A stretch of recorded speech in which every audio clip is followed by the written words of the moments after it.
हाय दोस्तों, चलते हैं अपने YouTube चैनल प्रेम एजुकेशन में आपका स्वागत है। आज बात करते हैं फिजिक्स के टॉपिक विद्युत आवेश के बारे में। इसके बारे में बताएंगे आपके लिए। ठीक है, देखिएगा, जाइएगा नहीं, पूरी वीडियो पढ़िएगा, एकदम समझ में आ जाएगा। बिल्कुल ठीक है। तो सबसे पहले बात करते हैं विद्युत आवेश। विद्युत आवेश होता क्या है, सबसे पहले इसकी परिभाषा बताएंगे। लिखेंगे किसी पदार्थ का वह गुण, किसी पदार्थ का वह गुण जिसके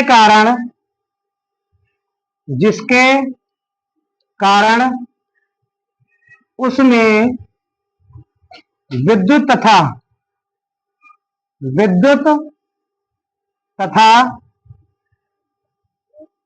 चुंबकीय प्रभाव उत्पन्न होता है। चुंबकीय प्रभाव उत्पन्न होता है। विद्युत आवेश कहलाता है।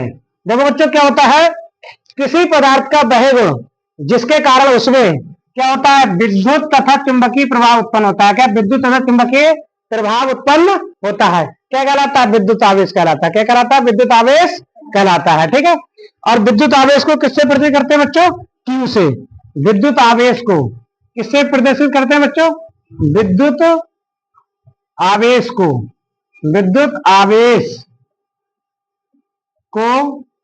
क्यू से प्रदर्शित करते हैं। विद्युत आवेश को क्यू से प्रदर्शित करते हैं। और विद्युत आवेश कैसी राशि होती है, विद्युत आवेश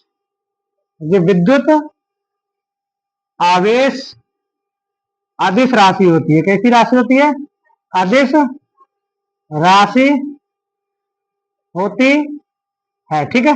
देखो इसमें क्या है, विद्युत आवेश को क्यू से प्रदर्शित करते हैं। ये देखो क्यू हो गया, और विद्युत आवेश कैसी राशि होगी, अदिश राशि होगी। कैसी राशि हो गई, अदिश राशि होगी। ठीक है।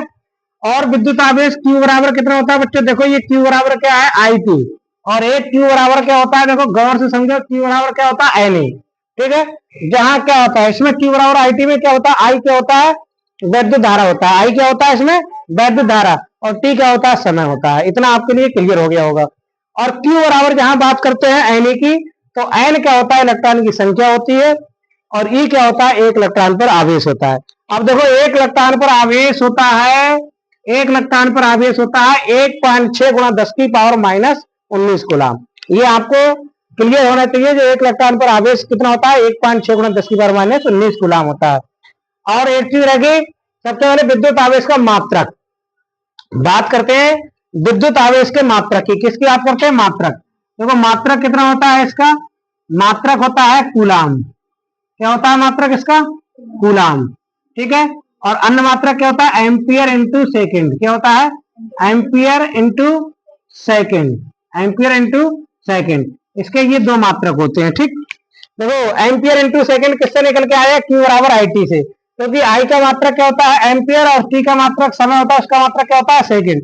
तो ये क्या होगा, विद्युत आवेश के क्या होगा बच्चों, मात्रक होगा। ये विद्युत आवेश के क्या होगा, मात्रक। अब बात आती है विद्युत आवेश होते कितने प्रकार के हैं। विद्युत आवेश दो प्रकार के होते हैं, एक होता है धनावेश, एक होता है ऋणावेश। धन आवेश में क्या होता है, देखो बच्चों ये धनावेश है। धन आवेश में क्या होता है, इलेक्ट्रॉन की क्या होती है, कमी होती है। धनावेश में क्या होती है, इलेक्ट्रॉन की कमी। और ऋणावेश में क्या होती है, इलेक्ट्रॉन की वृद्धि होती है। ऋणावेश में क्या होती है, इलेक्ट्रॉन की वृद्धि। जैसे अपने क्या होता है, किसी व्यक्ति से धन लेते हैं तो अपने पास तो वृद्धि होती है, लेकिन जिसने धन दिया उसके पास में क्या हुई, कमी। लेकिन धनी तो वही था जिसने दिया। तो जिसने इलेक्ट्रॉन दिए तो उसके पास में क्या होगी, धनावेश में क्या कारण, इलेक्ट्रॉन की क्या होगी, कमी होगी। और जिसने इलेक्ट्रॉन लिए तो उसके कारण क्या होगी, इलेक्ट्रॉन की वृद्धि होगी। इसके कारण इलेक्ट्रॉन की क्या होगी, वृद्धि होगी। ठीक है। इतना आपके लिए क्लियर हो गया होगा। अब इसके बाद में बात करते हैं धनावेश प्लस और प्लस के बीच में कौन सा बल कार्य करता है।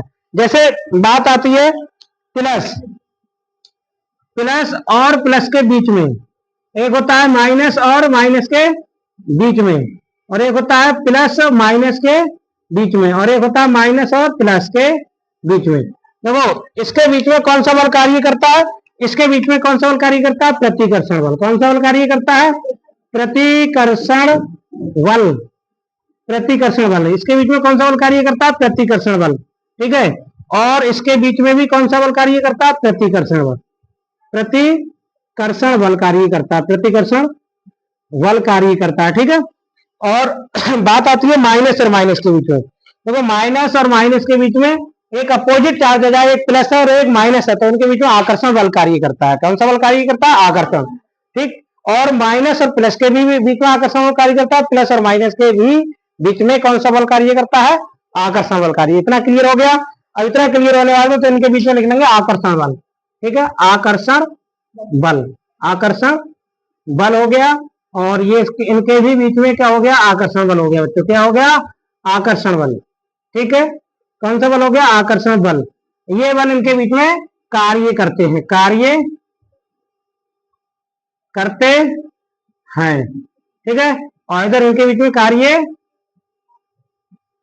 करते हैं। इतना देखो क्लियर हो गया होगा आपके लिए। ठीक है, जहां प्लस और प्लस से होता है उनके बीच में कौन सा बल कार्य करता है? प्रतिकर्षण बल कार्य करता है। जहां माइनस और माइनस और प्लस होता है उनके बीच में आकर्षण बल कार्य करता है। तो इतना आपके लिए क्लियर हो गया होगा। ठीक है, समझ में आए तो एक लाइक और एक सब्सक्राइब जरूर करें, ताकि इसी तरीके की वीडियो का नोटिफिकेशन आपके लिए मिलता रहे। मिलेंगे नेक्स्ट अगली वीडियो।